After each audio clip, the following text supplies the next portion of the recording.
very good campaign for alderman of the 30th ward, and she almost won. How many votes were you away? You know, I didn't see the final count, but it's under 200. I mean, it was a pretty close race. Before the runoff, there was about 6 votes between the incumbent and I. 6 votes. Yeah. Oh my gosh. Yeah. So those do not count the mail ballots yet, right? The final, so the about 100, 150. I mean, those are with all the mail-in ballots. Everything. Yes, everything But together. 6 votes, that is a tight race. Yeah, I mean that was the first time it was you know, super close. You know, it's Chicago. In elections, you never know. But I think what it really does, though, is it tells you that your votes really do count. Yes. You know, I think that we, just as someone just mentioned, when in the Deb Mel, the Alderman Mel, and the Rosana Rodriguez Sanchez race, it came down to 13 votes. If we want to take it to a different state in Florida, Andrew Gillum, if you actually do the division, and 4 to 6 more people voted in each of the Florida precincts, he would have won. We had such a low voter turnout. Yeah. If it were higher, it would be so much different. Yeah. More different. I think that tells us a lot, though. It tells us that, you know, I don't see this race and my race in the 30th ward as a loss. We didn't win, but we didn't lose. I think we managed to do in a year and a couple months, right? We managed to organize and bring residents out to, you know, and make the race exciting, right? And I think that that's what we need to do in politics, where people are just really tired. You had a lot of organizations supporting you. What were those organizations and how were you able to access them? So what was interesting is that in the 30th ward, there aren't many organizations, I mean community organizations. You know, I think that that's the job of the alderman. The job of the alderman, in my vision of what an alderman should be, is fundamentally a community organizer. And if you're fundamentally a community organizer, then you're going to push for organizations in your community to flourish, right? Does the alderman have the 30th ward Democratic Party?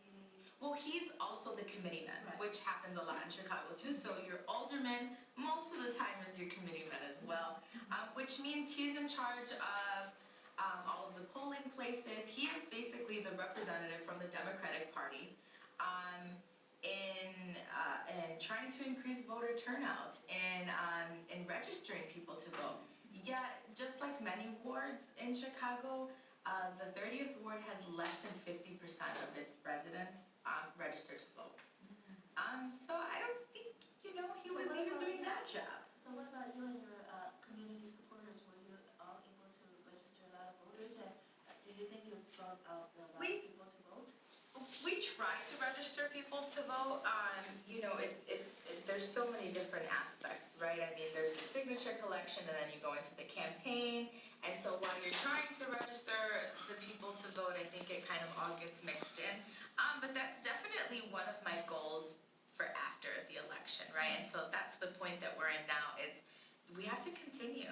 I mean, when losing and that's not the end, right? I mean, I had, you know, nearly 50% of the ward voted against their alderman, and I think that we need to organize. And I think that it's really important in places like the 30th ward, where you're seeing a lot of families who have been displaced from Bucktown and Logan Square, where they have lived, right, for generations, and they're moving into the 30th ward. We need to start creating places where there are resources, right? And how do you access those resources? And we need aldermen to listen. If the alderman's not going to listen, and if the alderman's not going to do his job, then it's up to the community to organize. Well, you did a good job in getting a lot of organizations behind you. So again, how is it that we got them? So, you know, I'd like to call it a little bit of like the organization, like Grapevine, right? So one, Centros Sin Fronteras, which is Emma Lozano, is a community activist both on the northwest and the southwest side, and you know, she brought a troop of young very active and motivated people who came out and knocked doors for us on the resurrection. How did you get her to support you? These are communities that we've been involved in immigration workshops and in organizing the immigrant community for decades. And so, you know, you just call your friends and you bring your friends on board with you. So Centros Sin Fronteras, and sometimes they're not associated directly with the organization, but they're part of them. So there was the Puerto Rican Cultural Center, the Puerto Rican Agenda. Like I said, the Puerto Rican agenda? the Puerto Rican Agenda is, they came together after Hurricane Maria to raise money and to raise awareness around that cause and what was going on in Puerto Rico. So yeah, so we all came together. I mean, these are friends that I have built, right, and family but I think the beautiful part of it is that it started off like that. But then once we dispersed into the neighborhoods, it was residents, right, that were reaching out via social media and coming to help us knock these doors and to really create this change that we wanted to see, to visualize, right, and then also to pass down that vision to the 30th Ward of a 30th Ward that's run by people power, right? And I think that's what and you know what, we almost got there. I mean, can you imagine what's gonna happen in the next 4 years, right? Right. What about your petition signatures? How many did you get in? Were you challenged at all? We were not challenged. We collected nearly 5,000, almost as much as I think it was like 100 signature difference between the alderman and I. But I will say that I was the first candidate running against this alderman. He has been unopposed for 16 years, besides a couple Republican candidates who ran against him, which that wasn't going anywhere. But so this is the first time that a 15-year seated alderman has had to run a campaign, and I mean, I think that it's victorious enough right now to say that we pushed him into a runoff, and that we got that close. And I mean, let's look at the beautiful part of it. Look at the community that we were able to bring together. Right? How is that community continuing to help you with your agenda now? Well, I've taken, a couple of weeks to get all of my ducks in a row. But I'm going to continue. I think the 30th Ward deserves, a voice of residents that are going to come together and that are going to keep the aldermen accountable. And and kind of and demand that accountability and demand that transparency. I don't believe that our current alderman Rebueras is going to change. He spent 16 years as a rubber stamp. I'm pretty sure he's going to be a rubber stamp for the next 4 years. So you were alderman. How could you enforce? How could you bring about transparency? Transparency. I think that it really starts with giving the opportunity for the community to engage. I think things like participatory budgets, right, where you can bring in as young as a 12 or 14-year-old to come and vote, right, on the projects that are going on, explaining to the community, really kind of re-educating. And one of the things that our new assessor, Fitzkagi, is doing is he's doing a listening tour, educating the elected officials on what exactly the assessor's office, what do they do, right? Housing and affordable housing, right? I mean, think about it. That's another $900 more in someone's pocket a month, right? Maybe we could lift them up to the first floor of the apartment building, right? A family. I live in a basement unit. I do. I'm single. I live by myself. It's perfectly fine for me. How long have you lived in the 30th Ward? So I've been registered in the 30th Ward since 2010. I did leave to get my PhD. And I came back and I've been there for 2 years. But lines in Chicago are very arbitrary. I'm sure there was times where I was in the 31st Ward. Right. Yeah, I think I live in the 30th Ward, and somewhere close to where I live, it's one side is one ward and the other side is. Well, where our office is at the one side of the street is the 31st Ward, the next, and then a couple blocks west of there is the 36th Ward. Wow. So, I think the one thing is, it's another thing, right, about re-educating and rebuilding, is explaining how arbitrary these lines are in Chicago. What exactly how are these wards made? So you mentioned that you were out of town doing your PhD. So, Yes. but during that time, you were working with Catholic Charities as an immigrant rights advocate, right? And how does that work help you if in your politics and then in your current work, like for the next 4 years? Well, it taught me a lot. First of all, going down to the South, in Baton Rouge and New Orleans, which are academically what we call new Latino destinations. They've never been like Chicago, which is an epicenter, right, for immigration reform. You know, they have elected officials that are leading on immigration reform. I mean, we have tens of thousands of people that have shown up to march, right? You don't really get to see that. So I think that it's what I did as a graduate student was, you know, I grabbed all of the other Latino graduate students and our allies to go out there and organize these communities, right, which were some of the most vulnerable, right, and underrepresented groups that were living down there. I mean, What kind of groups? so most of them were Central American that were moving. They moved to southern Louisiana after Katrina because there was a necessity for, there was work there to rebuild, right? So they were part, I mean, it's interesting, right? Because I think that we see that narrative happen a lot of immigrants coming to rebuild and to build cities, right? So for all of those who go and visit New Orleans, you know, really think about who played such a major role. And it was these new Latino groups that were far away from resources, right? And community organizations that were there to protect them like we have here in Chicago. So it was really important to do that. And, you know, I learned that, wow, we're very lucky, we're blessed, right? In Chicago to have so much access because there was little to none in the South at that time. You helped create a model for relief efforts, a national model. So could you tell us a little bit about that? And who else or what other organization is using that model? Is it, which one, for relief? For Katrina relief, I think it was? So when I was in, so I worked, besides doing immigration work, I did a lot of work against the Recovery School District. All right, so it was actually the Recovery School District is what turned New Orleans, basically got rid of the public school system, completely dismantled the public school system, and replaced it with charter schools. Why did they do that? Just for a little background, just very short. Well, I mean, there's a lot of business behind it. I mean, charter schools are both publicly and privately funded. So they're able to receive, you know, tax dollars towards, so the government can get involved and push money that way, but also private entities, right? I mean, you know, companies like Coca-Cola can really play a huge role in the educational models that our students are following. But my problem is what does Coca-Cola or what does Walmart know about building education? It should be left to educators, right?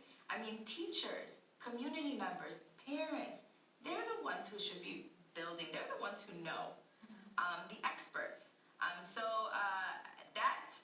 I definitely brought a lot of that with me back to Chicago. The Chicago Teachers Union, they have been awesome, and I think about 30% of charter schools in Chicago are now unionized, right? So when you were during that project for the against the Recovery School District, you wanted to push for transparency. So Definitely. So you're trying to move that work, apply that work to the charter schools in Chicago.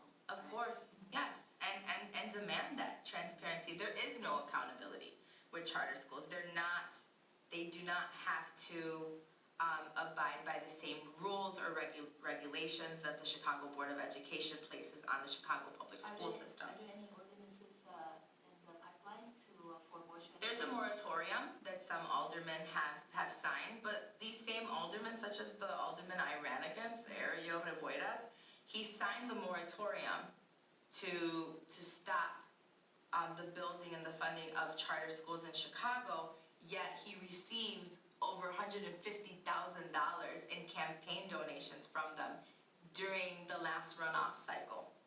So, I mean, the hypocrisy in it is, right? I mean, if you are taking money from the charter school system, nationally or even locally, whatever level it is, you are trying to rid Chicago of our public school system. You're trying to destroy our public school system, and that's a problem.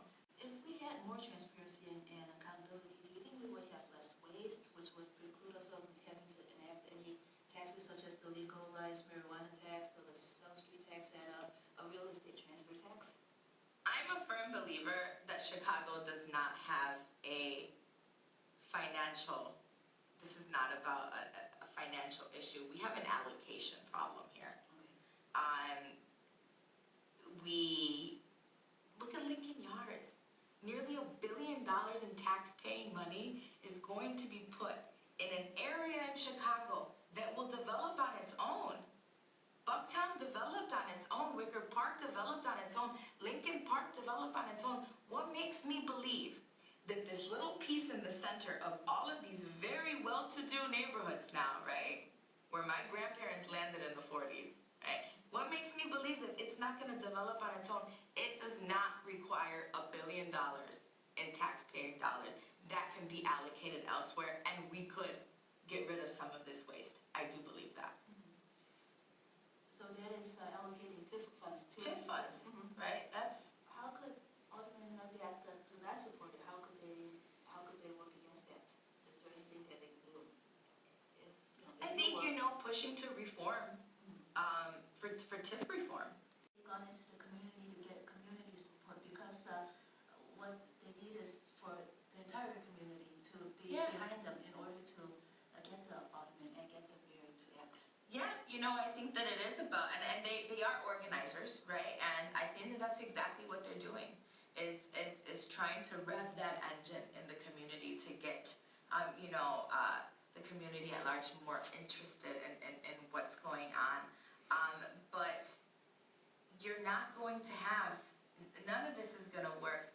The consent decree is meaningless if you are not reaching out to the people who are affected by this broken relationship.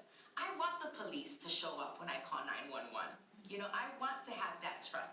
We need to return the trust, right, and the faith back to the police officers. And they also need to return that trust and faith back to us. We are the police we're the Chicago Police Department. The best weapon they have is the people. If they could get, right, if we could just trust and believe in one another, we could be the ones that are fighting together. When must that happen for Chicago to have an elected representative school board? Well, I think we need to, it definitely needs to gain momentum, and we need to start talking about it more. I mean, I think it's gonna start a lot more locally. I mean, it's something that I want to continue talking about. I think, once again, I have to bring it back to if we go in and organize our communities and bring our communities together and start talking about why it is important that parents and community members are making the decisions for who is on a school board, and not bureaucrats, rich bureaucrats that are appointed by the mayor downtown. How do we get more people to vote? Because if we get more people to vote, then we might get more people to... Community engagement. We need to get out there. We need to go and talk. It is, yeah, you know what? I saw it. I was with my cousin who's here with me now, Erica. We've spoken to the people. People have run down the street to come and speak to us when they saw what campaign we were part of. Using online, using our resources. I mean, imagine if we could just reach out to our community. We have engineers, we have teachers, we have construction, right? We have we have all of those resources. They're in our neighborhoods. We just need to go and knock the doors. We need to start the conversations. It's all there. Think about we have the professors and the lawyers. if we can all come together as a Congress, right?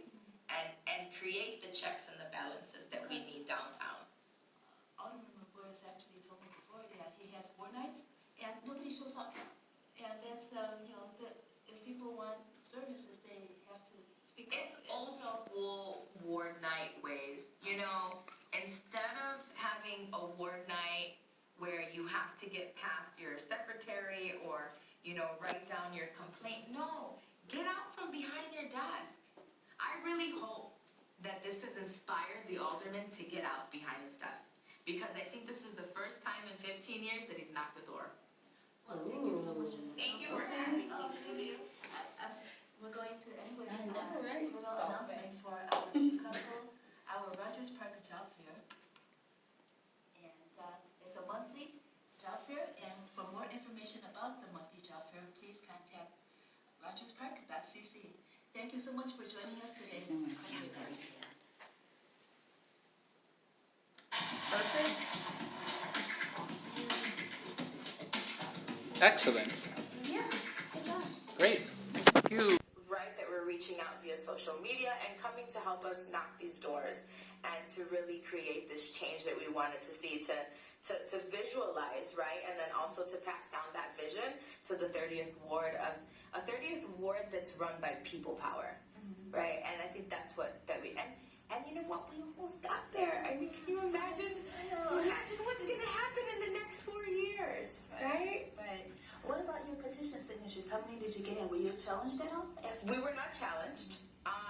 We collected nearly 5,000. We're going to end with a little announcement for our Chicago, our Rogers Park Job Fair. And it's a monthly job fair, and for more information about the monthly job fair, please contact rogerspark.cc. Thank you so much for joining